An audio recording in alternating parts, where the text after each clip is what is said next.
They don't carry your matter come for my table. Ha chọrọ ka mmegi ka ilo no mad. Edina na di mmadu. Then go make you run mad. You know the hear word. Hapu di mmadu aka you don't want to hear. Leave another man speak. Ina actually amu mmadu. You don't want to hear. Na DNA shitty on her. Na chọrọ ka that girl DNA shitty with her. Ka the girl law no mad. And dog nene manya. Now you they look me. My husband is cheating on me. I want to deal with my husband. Okuno wabu muwoke ne cheat. I deal with you no. We go deal with you people where they cheat. No they hear word. Onya na agwa gi ihe ajere program. O se na ajere program na far place. Ono ze ebe ono na program. Nde ya dia na akọrịa na di ebu nwanyi we bubata n'uno. Na atazi the girl on top of her matrimonial home. Eyotal na ejele program ono na mountain na ekpe ekpele. Die na on bed na ese bonge. Somebody say power. Ono na mountain na ekpe ekpele. Die na on bed na ese bonge. Somebody say power. Shout power. No be juju be that. Onwe message, onwe voice note mmadụ send them. Ka I give voice note to her.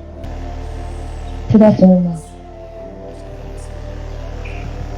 How you can help me is that my husband is cheating on me, so I want to deal with him, and I want to make that girl to run mad, to run away out from that house. So many ways. I've been sad. I'm not with him now, but I went for a program in far place, hearing that my husband is with another.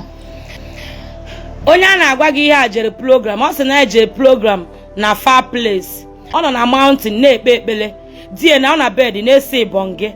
Somebody say power.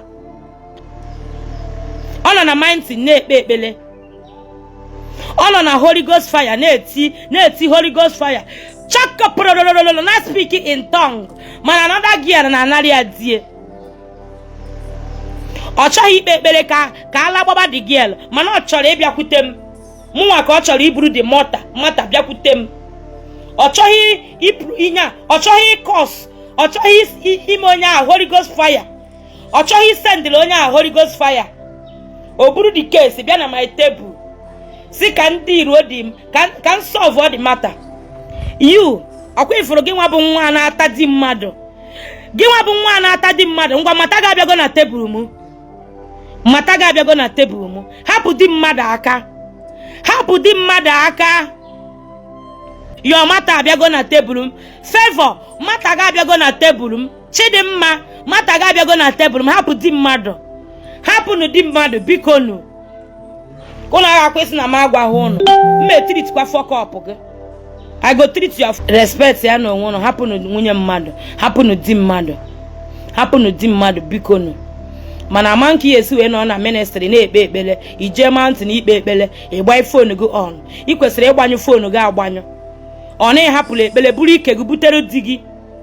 Kedu ekpele unu na-ekpe ihe a? Ịhapụ di gị n'ụlọ. Ijebe mountain ikpe ekpele.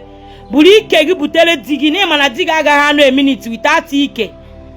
Ka ihe esi wee hapụ di gị jebe ekpele. Ịma na ị kwesịrị ịdọ n'ala. Na di gị agaghị anọ without ike. You know. Ịmara na di gị enweghị ike ịnọ without ọbọrọkọs. Ọ ya chọrọ ebe bọrọkọs ya aba. Ndị ukwu nnu. Inwe ozi nne gị ije họteelụ. Ịkpọrụzie enyi gị nwaanyị bịa na your matrimonial home. Atụrụ.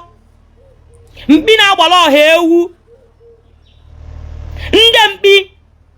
Inwe respect n'ebe nwunye gị nọ. Ịkpọrọ enyi gị nwaanyị wee bịarazie na be gị. Nwoke na cheat on his wife kwesịrị inwe ego họteelụ. Ichi ịgba n'ilo ihe enwe ego họteelụ. Ụdị nwoke a dị mma eweta amụ ya ebe eweta amụ ya ewere mma wee bebie ya amụ. Ebebie ya amụ ya kpọbe ya amụ ya n'aka. It's unfair. It's very bad. As young girl cheating, cheat, jee na hotel. Why you do a ball one years of begin and win gibi? It's very bad. Can egwu, can equezioku. If I do mad drama, and if I email a mad no wa, I am Meggie. There's no two ways about it. Ichi wanilo, wako na toli wanilo, ye tori wego. Onye jihegu to ya de keke. I don't talk am again. If you no get money, your prick you not supposed stand. They go hotel. Mgbe ịkwọrọ ụgwọ hotel 3-4 days. Igo nidi na ya. Igo mmanya. Ọ bụ na nke nwaanyị na-esi Igbo, igo siga. Igo nkunu ya aṅụ. Mgbe igochara ihe niile ahụ, ịma na Calabar bụ nnukwu obodo. Ịma na etolu ụtala efie etolu. Ịma na ụtala efie na etolu ya etolu. Ka utugo ya na-ekeke gaghị eji ego. Utugu na-ekeke ịma na ya ejide ego. Before to go ekebe man akpaga agbagotego.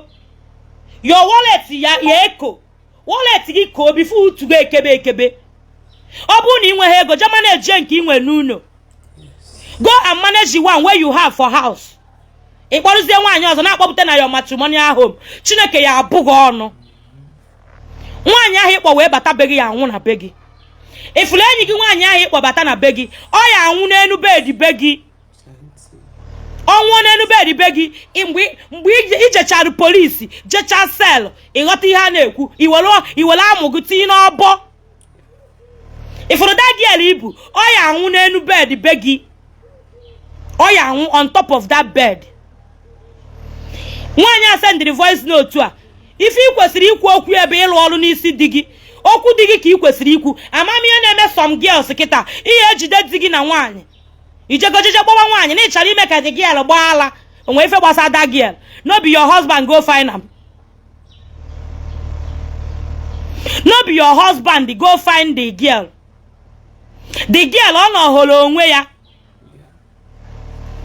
the girl ọkwa nọholo onwe ya digi bụ atụrụ mkpi utu ya da ezu ike digi chọrọ ya chọje ime onwe ike di ya agwa ese na nwunye ya nwụrụ anwụ mana ya da anụzi nwunye ya imekwa na ụfọdụ ụmụ nwa bụ ụmụ nwoke na-atụgide asị tụọ asị na ịda anụ nwaanyị amụtabeghị m nwa nwunye m nara ana na mụ na ya da anụzi onweghị ụdị asị ụna ada asị ka e wee nyụọ a minute ịnyụọna ihe ewere ihe na-asị asị niile dị iche iche ịgọnahụ nwunye gị gọnahụ ụmụ gị ka I wee nyụọ a minute of onyụnyụ iwere ya gọnahụ family gị niile iwere ya gọnahụ family gị gọnahụ ụmụ gị just ka ị drop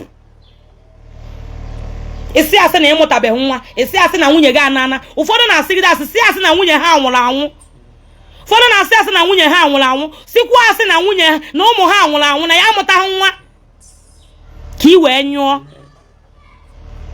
si na Chineke agaghị abụ ụnọ ọnụ si na Chineke agaghị akpọ ụnọ ọkụ isi na Chineke agaghị emegide ụnụ isi na ị gaghị anwụ n'elu nwaanyị ahụ ị nọ na ya ị ya anwụ n'elu nwaanyị ahụ ọ nwaanyị ahụ anwụọ na room gị nwaanyị ahụ ya anwụ na room gị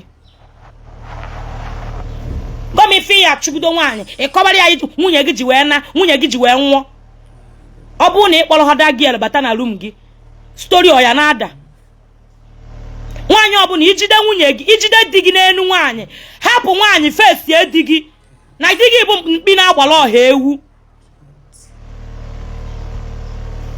ọ di gị bụ mkpi na-agbala ọha ewu unu ya hapụ di unu ya ejeje jide unu ejeje chụba nke nwaanyị onwe one news mfuru wuru na TikTok was it ebe last month na chief blacksmith na-alụ enyi mmadụ jejenarị ya die ya na die na-apịa ọkụ anaghị eme video nke nwaanyị jeje bupụta the girl o bupụta die ị na-akọve ewu ị na-akọve eke uke ị na-akọve onye utu ya daa n'ofu ebe ọ bụ dị gị ka ihe blame kedu ị na-eblame the girl ịma ihe di gị gwara that girl ịmakwa ife di gị gwara that girl di gị nwere ike ịgwa esi na ọnụbeghị nwaanyị di gị nwere ike ịgwa esi na ị na-ana na ị chọrọ ịchụnago ma na ịnago onweghị ife nwoke enweghị ike ịgwafọ nwaanyị ka o wee laa ya ọtụ. Onweghị ife ọ gaghị agwafọ ya. Onweghị ife ị gaghị agwafọ ya. Ose dị gị bupụta o jezeze zobe die, zobe ekuke, zobe alamala nwoke. Echikwa kịta ọpịa ga-amụ n'ike ịkọrọ jewala.